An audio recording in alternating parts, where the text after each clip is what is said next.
Hello, everyone, and welcome back to episode 4 of Hyrulian Hijinks. This is freakishly consistent from the two of us, I have to say. It is. Yeah. Doing well. Yeah. I don't know how many more there's going to be. Yeah, that's but true.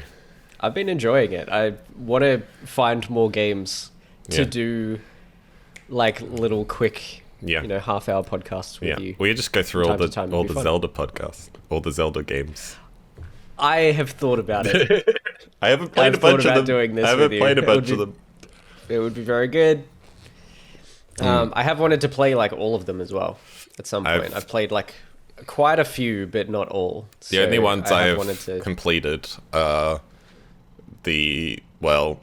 will complete this one, and then I completed Breath of the Wild and Link's Awakening. So all the ones that have been on Switch. Before Switch, I did not play Zelda games. So wow, yeah, there you go. But I've gone back since the Switch. Oh no, sorry, no, I played some Ocarina of Time on the 3DS. I didn't get. I had to stop at the Water Temple, which I think a lot of people stopped because it's very hard. It's a tricky one, yeah. Yeah, I've since Breath of the Wild, I've gone back and like dabbled in some of the ones you can get through like Switch Online and stuff, but I haven't ever like committed to them. So who knows? Maybe that's a little project we can do. But for now, we have a bigger Zelda game to talk about. Woo! Probably the biggest of all time. So I don't think that's much. It. Yeah, yes. And it is an interesting week for me because I didn't play any up until last night. And it was like after you streamed something else as well? It was actually before, but yeah. You and I were trying to work out when to record this, and the brief chat was like last night, and I was like, I just haven't played any, and I need to play some at all so I have anything to talk about. So, and then I was like, well, maybe I can get my stream over on my Twitch channel to be a Zelda stream. I'll just put out a poll to people and I'll give them a few options, and one of them will be Zelda. They didn't vote for Zelda, they voted for Resident Evil. They didn't want it. So I was like, well, guess I need to play some now before Resident Evil. So a couple of hours before that stream, I went and I powered through the Gerudo dungeon, finally. The Gerudo section of the game. Very good section. Have some minor gripes, but overall very, very strong, and I enjoyed it quite a lot. Won't say too much because there's a lot of stuff I don't really want to spoil for you, so we'll leave it at that and revisit it when you get up to it, unless I assume you haven't done it since last week. I haven't done it yet, but I've been consistent in finishing a temple a week. Yep. Since the second week that we did this. Yep. So I have finished the Zora temple. Yep. It was awesome. It was so good. Very good. It was a really, really good temple. Really enjoyed it. I got stuck a few times. Yeah. But I didn't look anything up. Yeah. It was just like, I just can't figure out what to do with this puzzle. The main one was the spinny thing. The spinny thing. Or something. I couldn't work out what to do to stop that or slow it down or whatever, and then I noticed at one point that there was a bit of mud on it. There's mud on it? Really? Well, my partner Jane also had a struggle with that. I just went slow-mo in the air and shot an arrow through it. That's how I did it. So that's I think initially I was like trying to slow-mo it to see what was in there, because I couldn't work out what to do with it. It would spin so fast you can't actually see what's in the doorway. Yeah. So yeah, it took me a while. I was trying to do a bunch of other things. I did try and slow it down at one stage, and I think it just didn't register that was like you just shoot a thing or it just needs some impact and it'll do something. So it just took me ages, and I'm building all these contraptions and stuff to try and get up there. Yeah. And just couldn't do it until eventually I was like, there was a bit of mud, so I threw some water things at it, and then it was kind of cleaned it off, but that still wasn't, it didn't do anything still. So I'm like, all right, it's got to be something in there though. And then that's when I slowed it down and was like, I just got to shoot an arrow at it. So that was all that I got stuck in, but yeah, it was great. The boss was pretty fun as well. We'll get back to this in one sec, because I'm just going to say that. So I did the Gerudo Temple, and then I did the next main story thing after that, which is not, again, I can't talk about it. Yeah. So just to be clear, we're now going to talk about everything Josh has done for the next little bit, because none of the stuff I've done, which was quite a lot actually yesterday in the end, I can talk about. Cool. But I happily we'll talk about it in a few weeks' time when you do get to it. But yeah. Anyway, yes, Water Temple. Nice. I loved it. Yeah. The boss was really cool. Just like a little, it's like this weird little dude. Yeah. Who creates like mud alligators. I love that reveal so much. The reveal that it's just this tiny little octopus dude. And even then the way the boss fight ensues, where he like will like get this like big mud shark around him, and you'll have to like throw the water at it to get rid of that. But then when you get rid of that, it's just this tiny little dude running around the arena, and you've got to try and catch it. It's just like doing this, it's going nuts. One of the most wonderful, like, it felt like a very Zelda-y moment, where there's a little bit of a bait and switch. Like, I've experienced that in other Zelda games, where it's like, a lot of the bosses are these massive, scary-looking things, and then there's just this one random little guy, which is very fun. I enjoyed that. It's tough. I think it's still my favorite temple. I think it's still my favorite area overall. I know some people said the Gerudo area was, and I can totally see that. I think it's a tight battle between the water and the Gerudo one for me, but I think as a whole package, like the storyline lead up to the temple whole thing, I think probably water just edges it out, but it's pretty close. And the boss fight for me was just so silly. Just so silly and fun, and I enjoyed it a lot. Just fun with that little dude running around and stuff. It was really good. I think I died maybe once to him, and then got him the second time. But and on that, I guess on dying, I thought, I don't know how many more of these we'll do, but I thought I'd just do a quick update on just my current stats. So I've got 20 hearts. I've got 1 full stamina ring, like the extra stamina ring. So, and I'm probably going to stop there. Because stamina isn't that important. I've mostly gone into hearts like since I got that full ring, but then I have like I've gotten like 1 or 2 extra bits of stamina at various points. I'm at Oh yeah, we'll do yours first, and then I'll tell you where I'm at. But I know that like stamina is more helpful if you are like trying to tame horses. Some of the more difficult horses, you need to be able to sit on them for longer. I don't know how many rings you need for some of those, but I don't even use horses at all to get around. I just fast travel or run. Because running, I find you come across a bunch of stuff. You come across more, totally. All the stuff, which is great. I've done 74 shrines. I've only got 11 light roots. So I need to explore the depths more. I have 60 shrines. So how many do you have? 74. Okay. I have 15 light roots. How many do you have? 11. Okay, so I've got a couple more. I've done a little bit more in the depths. 67 Korok seeds. Okay, I got 56. Okay. So not too far off. Somehow you're beating me in shrines, but the rest of them, and then 891 money, but you know, that comes and goes. I don't know. Yeah. And there's not much of it. Anyway. Totally. I've done like quite a few different quest lines as well. I ended up. So remember last week you were like, didn't you take a photo of the geoglyph room? Like the thing in the geoglyph. I hadn't even seen it yet. I wasn't even there. You hadn't talked to Pura yet? Okay. No. So I talked to her the first time when she's like, this is a geoglyph. And then you build the hot air balloon and you go up into the sky. And then I thought it was just from there, go find geoglyphs. And then when I went and found that quest, there was like, she was in a very specific place. So I'm like, well, where is she? What's... Maybe that's the room that I'm meant to go to. Maybe she's like in a facility somewhere. So that's when I went there and then found all of that. So I hadn't even seen that room yet. That makes a lot of sense. But because I then found that room, I went and did all the memories. Oh, you got all of them? So, yes. Oh, wow. So, okay. Well, this is big. I got all of the geoglyphs. So I know the final thing. With the dragon. You got but there's more memories, and I don't know where to find them now. Yeah, I have. There's like 15 memories, and I've got 10 or 11. I think they're just cutscenes you get at other points in the games, because I've gone forward and gotten a couple extra cutscenes at various points. So yeah, I think that's what that is. But so you got all the geoglyphs. Then did you get the extra memory after that? Yes. Yeah. Then did you go in the spiral? Yep. Then did you go and say hi to the dragon? I haven't yet. Okay. How do I? Do I just have to fly up to it? Yes. Okay. Okay. We'll find it. Okay. All right. So tell me about what you think about all of that.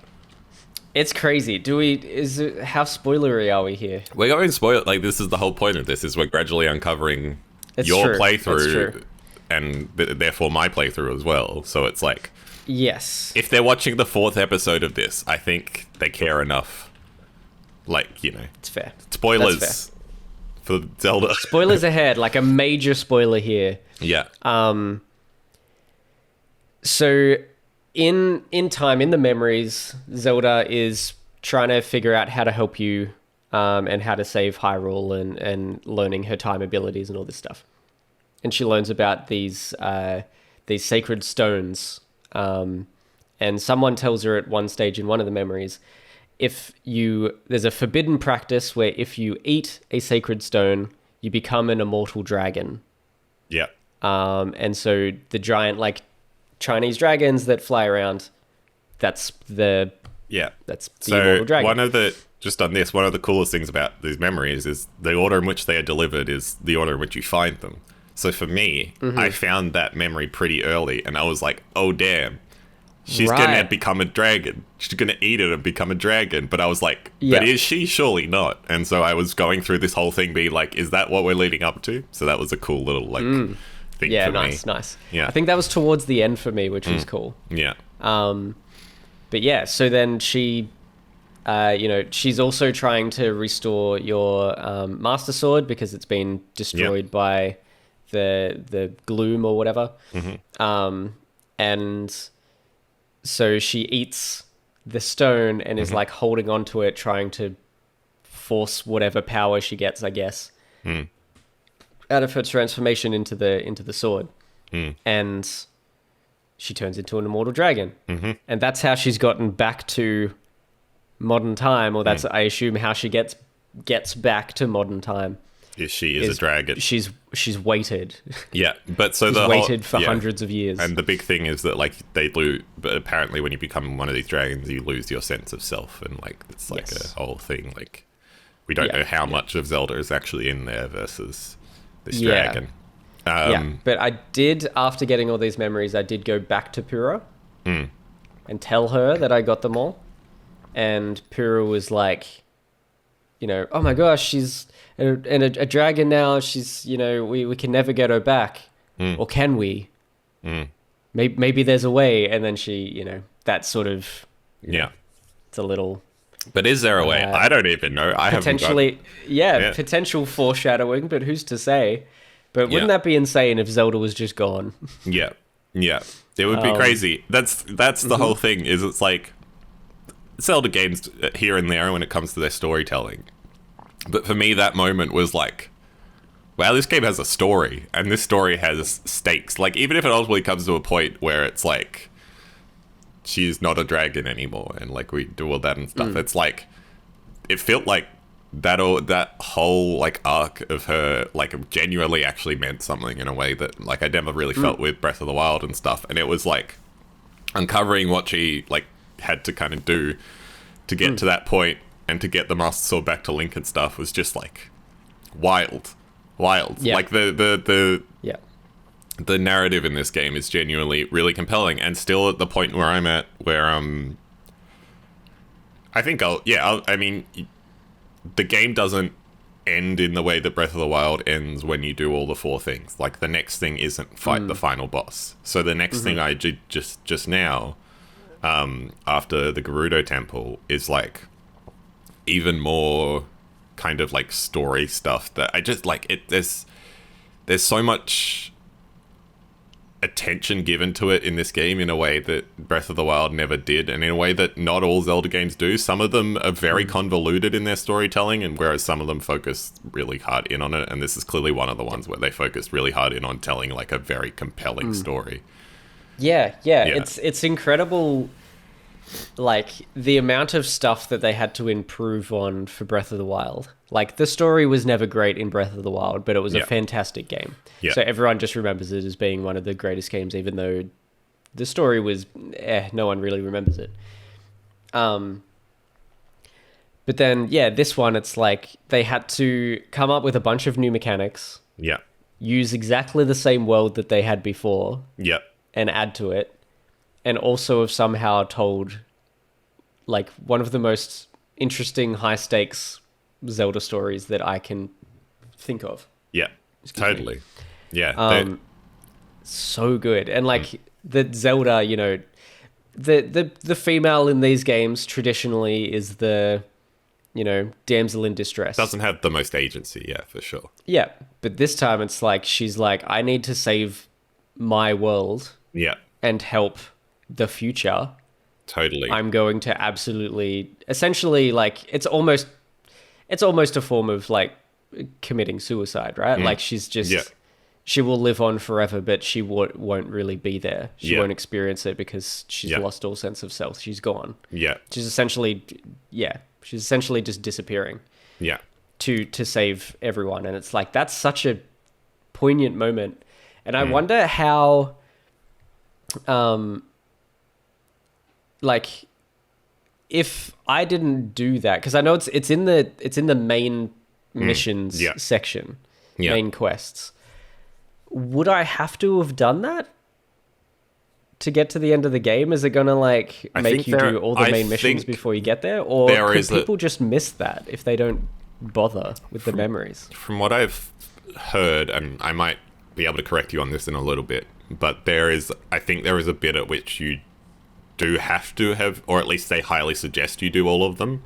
Sure. Talking to some of my friends who are a bit further along the game, I think there is a point at which, because we've done all the memories, we'll just like skip a bit where you go and get the extra ones, which I think is probably good.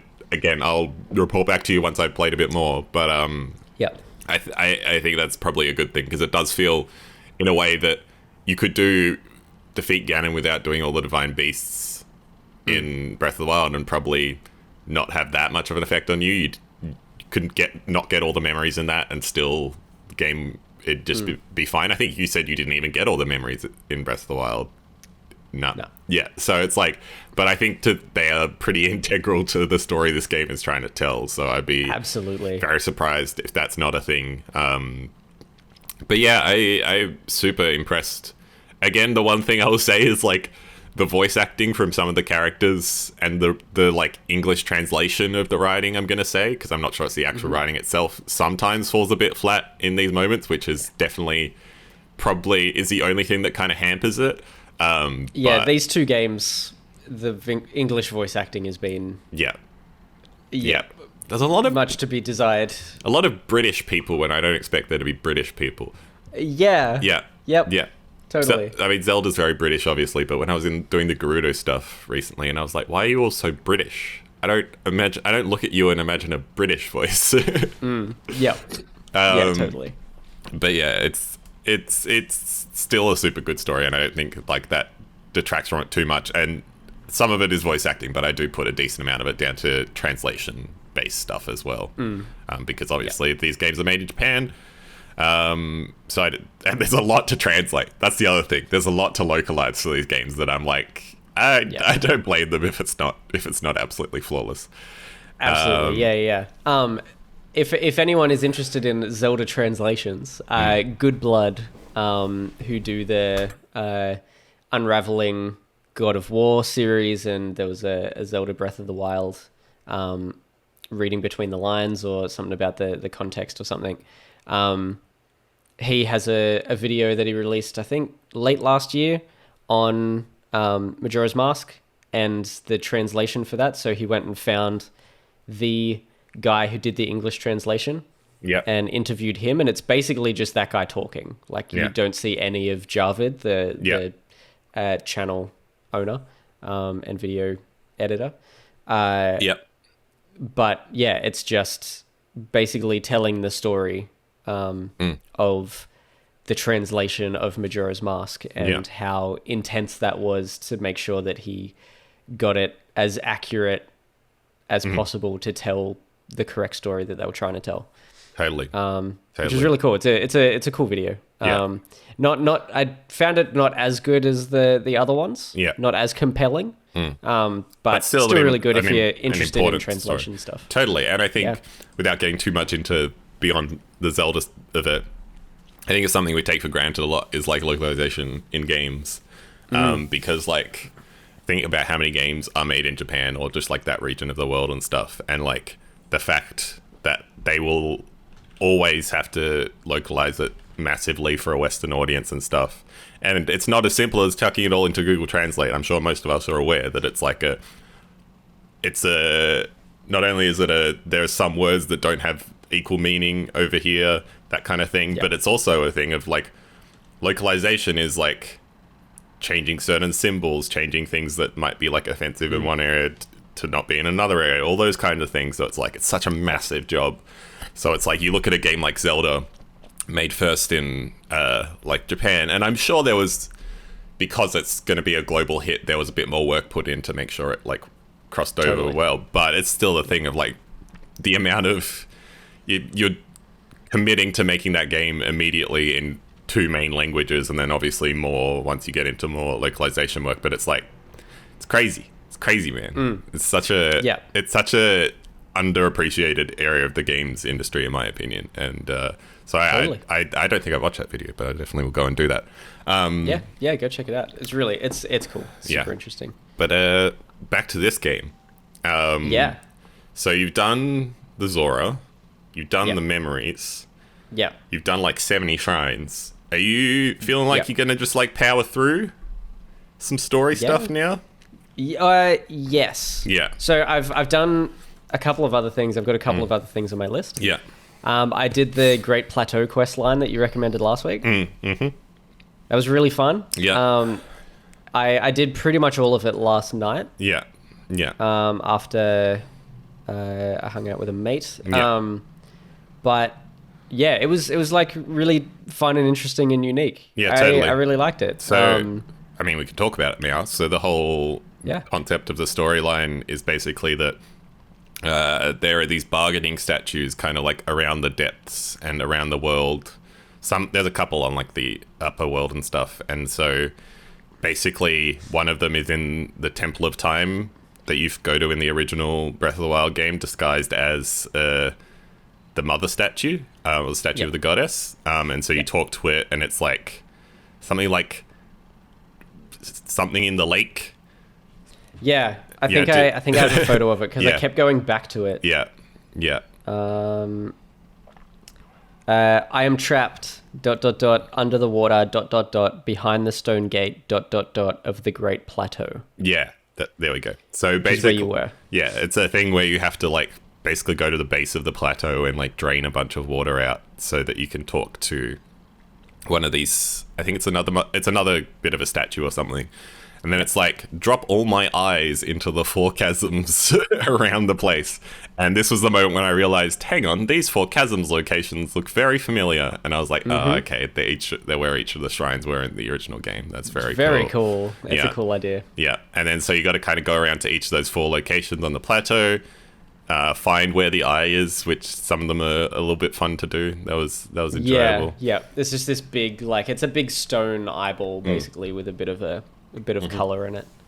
And you pick it up and chuck it into the chasm. Totally. And then you got to follow it down into the chasm and take each 4 of these on a little journey back towards the central abandoned mine, back to the statue that's in there, which is actually the first statue I talked to. I talked to that before I talked to any of the ones on the plateau. So I was like, okay, I gotta go to the plateau now and stuff.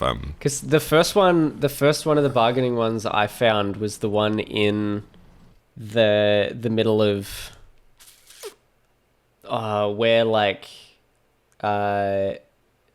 Joshua is and stuff, like in the center. Yeah, the one that's just like in the lookout landing. Yeah, in the middle. Like when you go down, someone's like, I can hear something through that cave, and you blow up the wall and go through it. And that was the first one I found a couple of weeks ago. Forgot to mention that one. Anyway, and those I've found they're differing levels of like length, but I found each of those little trips into the mines, like you kind of creating little contraptions to help get this eyeball up to the mine was quite fun. Some of the most building that I've done in the game. Yeah, totally. They have like mostly finished contraptions and stuff for you to use. But you have to add some stuff. Yeah, it's cool. Yeah, it's really cool. And sticking the eyeball to them all so that you can bring it with you and stuff. Yeah. And then you've got to arrange it, like rotate it and then place it. Yeah. And that's the way that you spend all those little pose you've been collecting. Have you talked? Do you know this? I have, but I did that a while ago. What do you mean? I spent my pose like 2 weeks ago. Really? At that? Yeah. Where? Where Joshua is. Oh, really? Yeah, there's one in like underneath where Pura. Is it Pura? Yeah, no, but you spend that one just tells you to go find certain things, right? You don't actually spend it on stuff. I think I got some stuff from it. You got like some armor and stuff? Anyway, my point is these bargaining statues, that is one underneath Joshua and stuff. You probably could go there, but you can also, now that you've unlocked this big bargaining statue, you can go there to like, it's how you buy back your like rare items that you find around the world, like the specific like fierce deity sword and stuff like that. That's how you're able to buy back all those with like pose and stuff. And there's special armor sets and that kind of thing. I think that's probably from memory what you could find at that particular bargaining statue, which is what you're talking about. Okay, cool, gotcha. Yeah, because the other bargaining statue didn't really have, it's got like basic objects. Yeah, other ones have different. You can get like bomb flowers and things. Yeah, totally. Each of them have different things, and then if you found any like rare swords or anything, that you can buy them back from there. And then if you go back to that one at Lookout Landing, you can pay it a bunch of pose to tell you where all these other bargaining statues are, which I assume have different kind of inventories and stuff. Yeah, so I've got a bunch of them now to go explore in the depths. So I'm thinking I might do a bit of that. But yeah, super cool quest line. Like you get a heart or a stamina thing for it as well, which is nice. Made it feel a bit more worthwhile. I'm glad you went and did that, because I think it's pretty easy to miss. Like I feel like you could pretty much go the whole game without doing it. Yeah, if you don't just go to the Great Plateau, which there's not much else there. Like there's two, from what I could find, there's two shrines there. Yeah. Underneath, they're underground in the location, but otherwise you could totally miss it if you don't go up there, and because it's up high, it's like a little trickier to get to. Yeah, totally. Well, I didn't even consider going back to the plateau at all until they told me to, and I was like, all right, time to go. Yeah, it's really cool. Yeah, no, very, very cool. You mentioned you'd done some other stuff. So one other thing which was just like a really annoying hour or two of my life. I think it was somewhere around the desert, like in a desert area. I found a green stone that you've got one of the green pointy stones that you take to a shrine location. Yeah. And there's like a beam linking the two, and you have to get it there.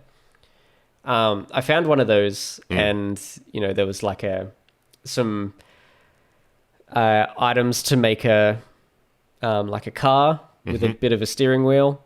So I attached it all and I started driving, and then I got to like this lake section, like a little bit of a river, a small river. I'm driving through that, and then it started to, go up and down a little bit. So I started to drive up that. And then I think I hit a point where it was like a higher step up, and I couldn't just drive up it. Yeah. But I did notice that there was another way to go at one point. It sort of forked at the river. So then I took it in there, and that was like a rivery kind of cave Yeah. And I'm like, well, maybe this will spit me out in a better location to get to that point. Still so on I went the car? in there. I started to try and go in the car, but then it sank and couldn't go anywhere. Yeah, right. Okay. So I was like, all right, give up on that, grab the stone off it. Yeah.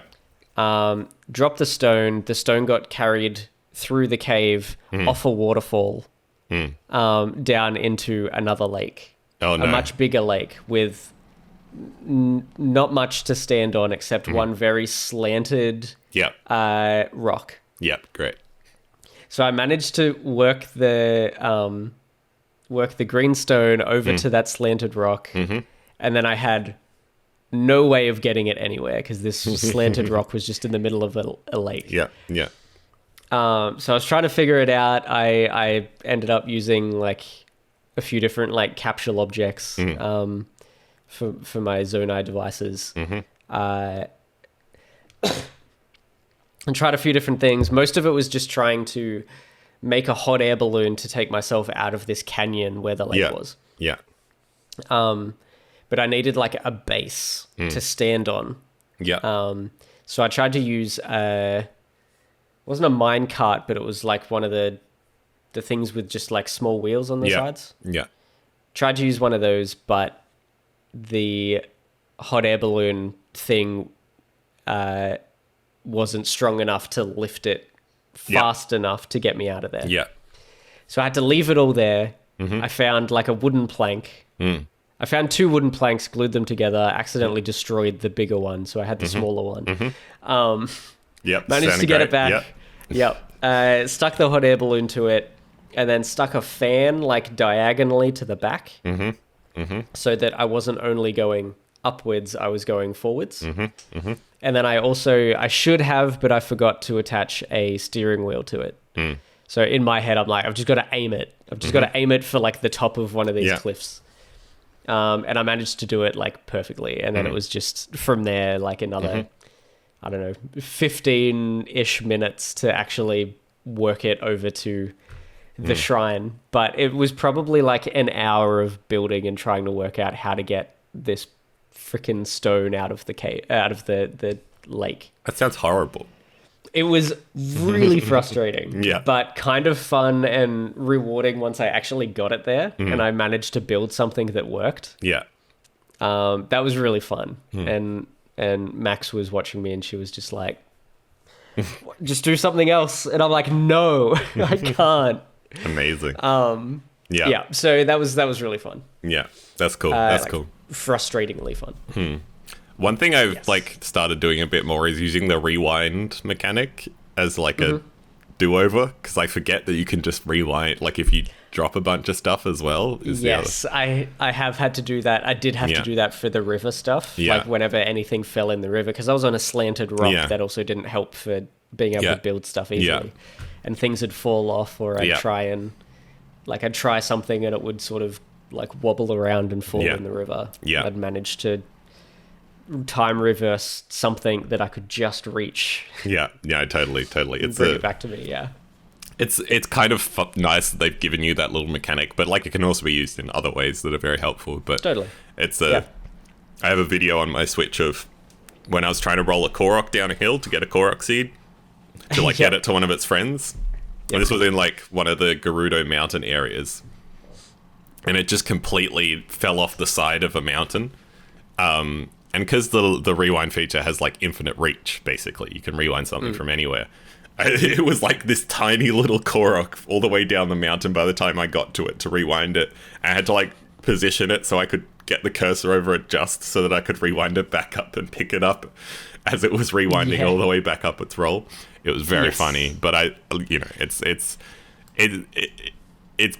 bits like that make you love the game, not hate the game, you know? It's like, oh, this is so cool that I can do that. And it's both funny and helpful because I don't have to like now go down and get that Korok and get it back up in a different way. Yeah, so, it allows you to stuff up and then find a new way to totally. I think also, I'm pretty sure that Korok, if you like went into a shrine and came out, I think that Korok would be back where it was. It probably would have, but this was more interesting because I just wanted to roll it down the hill. I think once realized it wasn't going to go straight down the hill and was going to fall off the side of the mountain. I made it a little contraption so it was safe. But, you know. Yeah. It's always... I should have checked whether that happens, what I just said happens with those green stones. It probably would have. It saved you a lot less. Saved me so much time. Yeah. I didn't even think of that until I just mentioned it. Yeah. Yep. Yeah, but that's everything I've done. I've got a small list of my plans for the week for the game. Good. Well, yeah, as I said, very few hijinks on my end, but when I did do them, they were major hijinks. So yes, yeah. So it's hijinks that you currently just can't discuss. Yes, just very much am saving because I don't want to spoil yours or maybe anyone else who hasn't gotten that far in the game, because it's a decent amount in. And I know we'll talk about it in a little bit, but other people in our Discord who have also not gotten that far in, and maybe hundreds of hours into the game. Anyway, Josh, your list. Yes, so I've got Say Hi to Zelda Dragon. Yep, good. Potentially the Gerudo Temple. But I want to do some other like side kind of side missiony stuff. Yeah. I've done like 3 or so monster control team missions. Yeah. And I want to do a few more of those. I've only done one of those. So okay. They're fun. I feel like I should do more of them. They're fun, like little things. And I don't know if you're at a point where they actually like unlocked, they told you where like 3 or 4 of the other ones are. Possibly, I'm not sure, but yeah. Yeah, so they come in as like a side mission. So yeah, I want to kind of get to the next point of that and do those. And I also want to visit some stables to do the newspaper quest lines, because I haven't done many of those. Yeah, totally. They're fun. They're each, some of them are like bigger than others, but they're each little mini quests that I enjoy quite a lot. I think there's like 12 stables, and I've done maybe 8 of them. Okay. So yeah, I've done a decent amount, but yeah. Yeah. The one thing that I'm wondering though with it is, like, you probably have to track which ones you've done. I don't know whether you will have the information. Kind of do. Like, it's not like, it won't like mark off a stable for you when you've done it. So you kind of just have to, if you go to a stable, just check if the bird guy's there. He's pretty easy to see though. But yeah, like, it is also one of those weird things. I think you can go back to the newspaper place near the Rito village and they'll like tell you where to go next. I think that's the other thing you can do. Okay, cool. Maybe. Cool. Yeah, but I'm not certain on that. I can't really remember. That would kind of make sense. They've really covered a lot of bases in this game with the design of like you know, you can freely explore and freely do anything you want, but there is sometimes little hints that you can go and get from people. Totally. About like where to go next. The one thing I will say is it's weird what they put markers on your map for versus what they don't. And sometimes I'm like, why aren't you just marking my map with this stuff? Yes. Like, it's very nice that they marked all like the fairy fountains, for example. But then I'm like, why aren't you marking like each of the newspapers or like bits and pieces like that, where I'm like, I haven't done any fairy fountain things yet. Oh, you should do them as well. They're good because they upgrade your armor, and upgraded armor is good. Yeah. Have you opened it? You haven't opened any of them? You haven't talked to any of them? No, okay. I don't think so. I don't think I've unlocked anything. The first one is near the forest, the big forest, the great forest. Okay. So, is there a quest line to get to the first one, or do you just go to the first one? At the stable near the great forest, there'll be a thing. But cool. I'm not sure if that's where you get the quest line or something. Someone talks about a fairy at some point or something. Sure. Yeah. I know there's some stuff to do with musicians because the fairies want to hear music, so you need to go help out musicians, and I haven't found any of those yet, but I haven't spent much time around stables, and I know... So they're all at the stables, and that's the first one is near the forest. That's where the first fairy is. I would highly advise doing a couple of them actually though, because similar to Breath of the Wild, the first fairy you unlock, you can't upgrade that much. So you kind of need to unlock more and more to be able to do multiple levels of upgrades and stuff. So I've done 3 out of the 4. I think I'm going to go and get that 4th one as well, just so I've got them all done. Sorry, we'll finish your list and then I'll do my quick list because I have a few things. That's pretty much it. That's your list. I've just added the fairy fountain onto my list now. Very good. We'll see if I get onto those 5 things by next week. Yeah. We'll see if I get onto many of these things. I finished the Diablo campaign, which Josh was very surprised by. Man, so quick. Yeah, it mustn't be. It's not that long. It mustn't be too long, so that's cool. But Josh and I will be playing that on stream from next week. That'll be fun. But that was my main thing. I'm taking a little bit of, not necessarily a break. I'm just being pretty light on doing like post-campaign stuff in that. So I'm jumping back into Zelda a bunch this week, hopefully. So my kind of things I want to do, now that I've progressed the main story a bit, I do want to like keep going with that. There's like another major objective that I now have to do after all the 4 areas. So I'm loosely going to head towards there, but I want to get that final fairy. I want to do a few more shrines just to boost my stats a bit, just because I'm feeling like I'm starting to come up against some enemies where it'd be nice to have a few more hearts, and I feel like I'm a bit low on hearts at this point. I have like 16, but that feels low. Because stuff does so much damage to you in this game. Not in a way that I don't feel like stuff did in Breath of the Wild, but maybe I'm crazy. Yeah, I don't know if it's...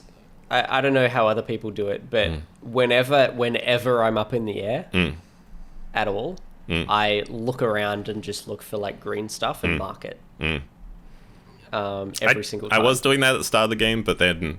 I don't know, sometimes I just look at a shrine and I'm like, I don't want to do a shrine right now. But they're always good, so I don't know why I feel like that. Because when I get to the shrine, I do it, it's good. But I'm always I don't want to do it right now. So, yeah, I mark it, even if I'm going somewhere else, I mark it and then I can come back to it later and I remember where it is. Like, that's smart. Last night when I finished the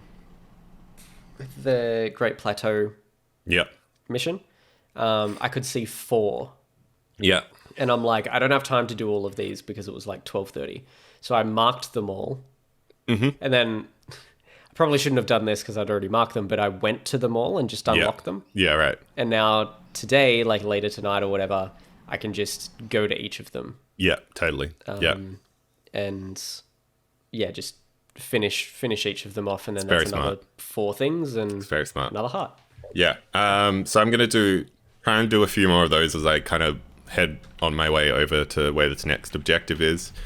But the one thing, we talked a lot about me not exploring the air that much, and I still am not that motivated to explore the air because, as we've talked about, I just don't feel like there's that much interesting stuff up there that I really need, versus I really want to get some more stuff in the depths.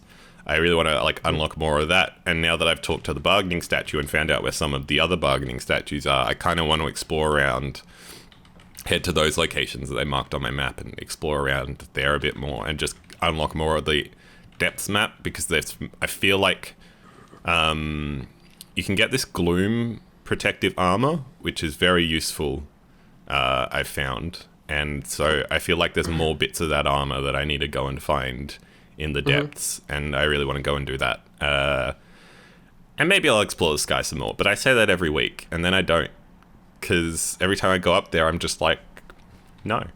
So I don't know.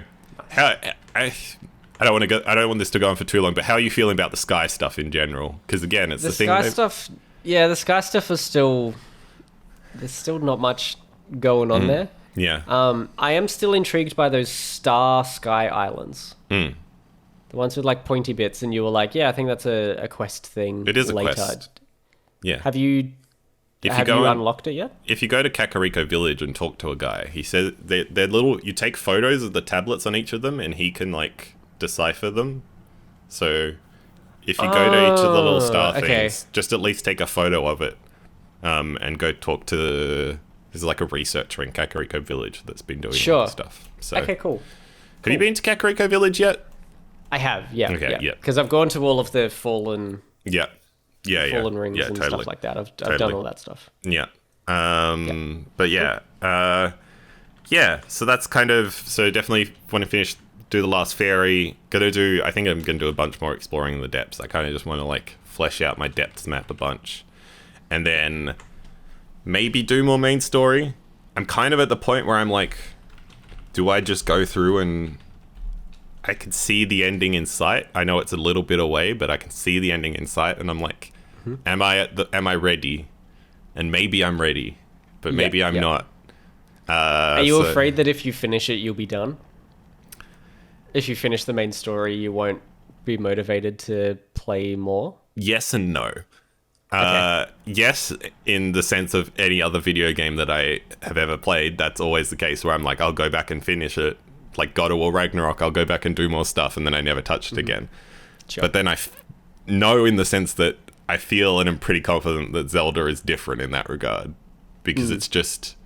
There's just so much, and I'm just so, like, compelled by the rest of it that even if I do finish the game, I'm like, there's still plenty to do on this map. There's still, like, so much stuff that...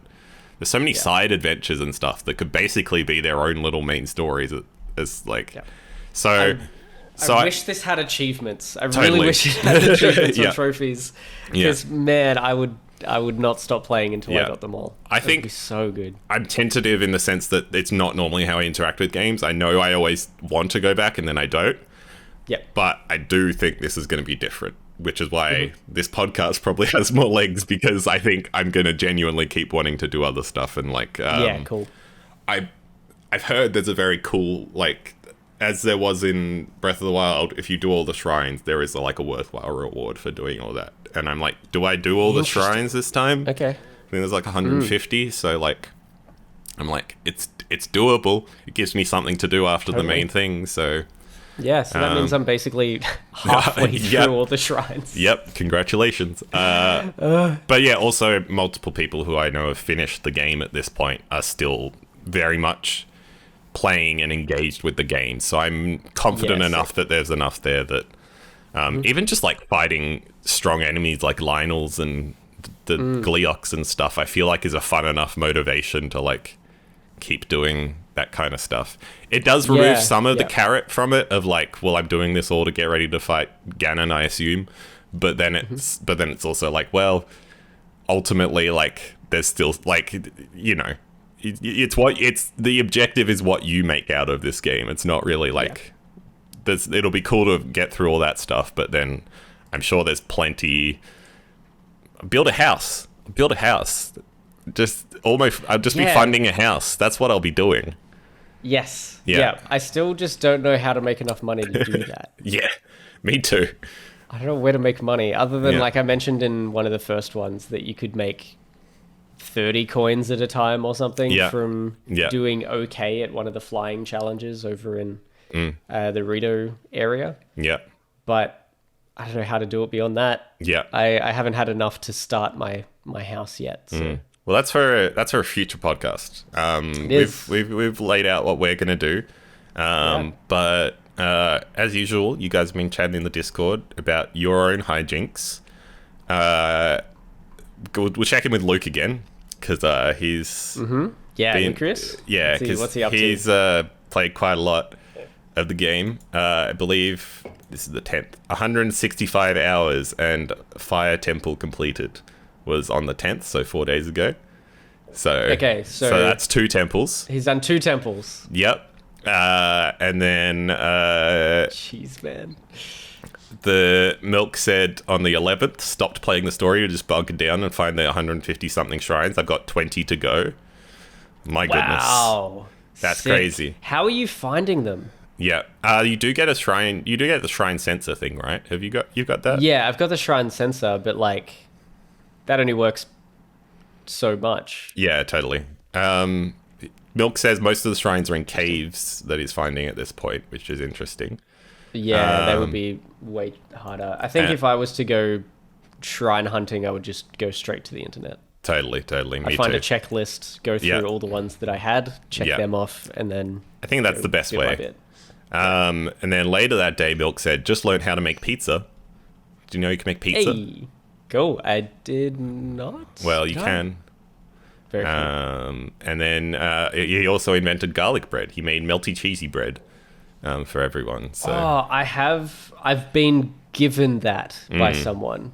I don't remember when, but I did get given some melty cheesy bread. Mm-hmm. Yeah. Nice. Very good.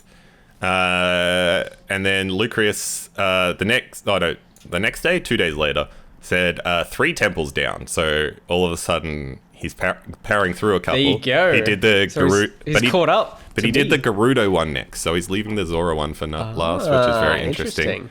Okay, cool.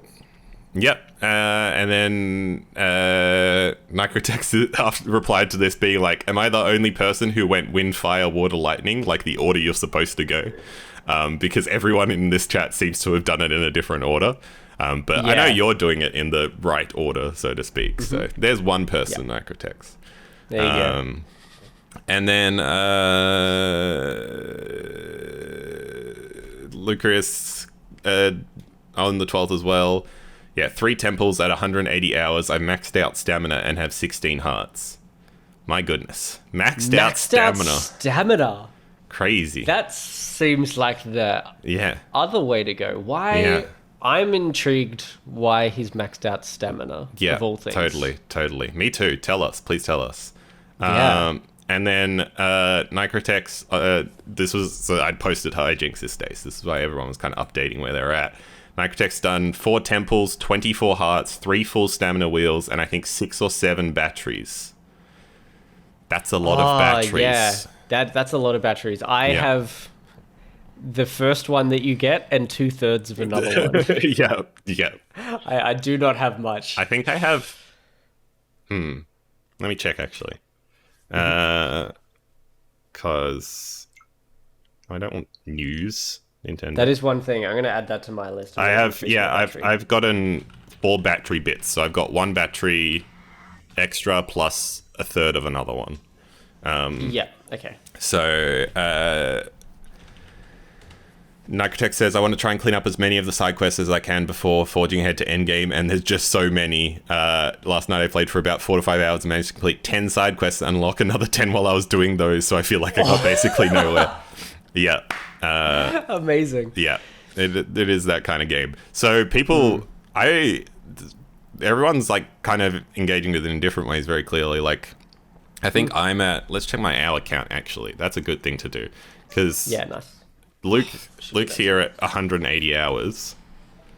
It is a cool thing about this game just in general. Like this is essentially why we've done this podcast. Because you can just do... you can play however the hell you want. Totally. So I'm at 60 hours, and I've done 4 temples plus the next thing afterwards. So... And that's interesting, because I thought you'd played more than me. Really? How much have you played? Apparently 75. Yeah. Okay, that's fair. I mean, knowing how many shrines and stuff you've done, I can see it. You've surpassed me, because I think probably a week or 2 ago, I probably would have been more than you, but I think I just have not. True, yeah. I barely it might have just been the last week or so. I barely played any this week because of Diablo until yesterday. So I think...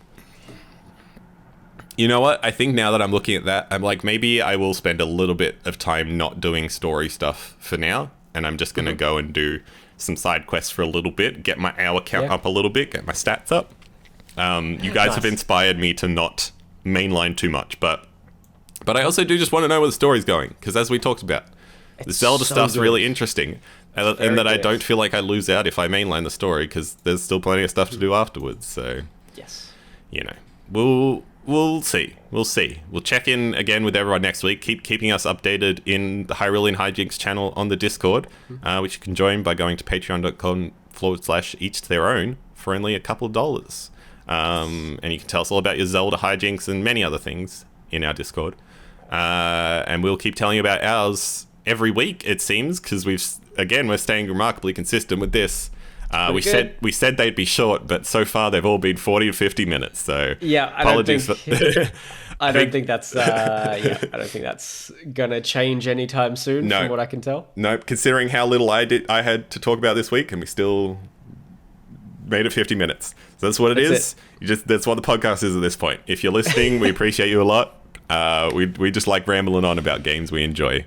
And as Josh said, maybe we'll find other games to do this about. Probably not. Absolutely. Maybe not to the extent that we can with this game, because I'm not sure any game will ever be like this game.